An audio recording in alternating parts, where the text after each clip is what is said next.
Welcome back to this video. The very first thing you want to do is to come down below right here, and what you want to do right here is to go ahead and right click on your Windows Start menu right here. Right click on it, and this is going to come up. Next thing you want to do is to simply go to settings. So click on settings.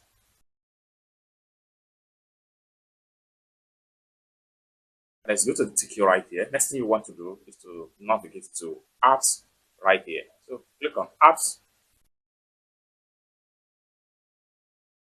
That's going to take you to all apps you have on your Windows PC. However, we are going to remove app that we install on our Windows PC. How do you do that?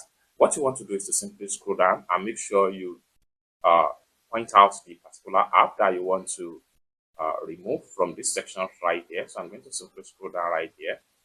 So I'm going to scroll down. So this depends on the app that you want to completely remove from your PC. So scroll down. I have the app here.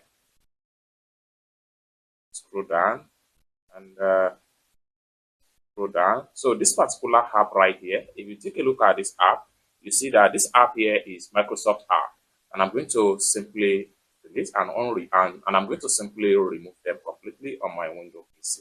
What we want to do is to click on the app.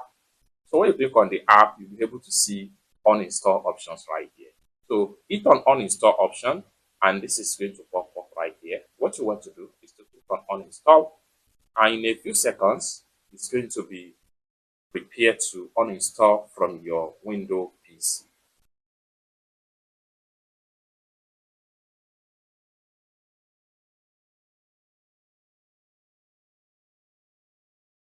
See right here, the app has been completely uninstalled from my Windows PC. It's that simple. For more tutorial about how best to use your Windows PC, consider to subscribe. Thank you so much for watching, and I hope to see you in my next video. Peace.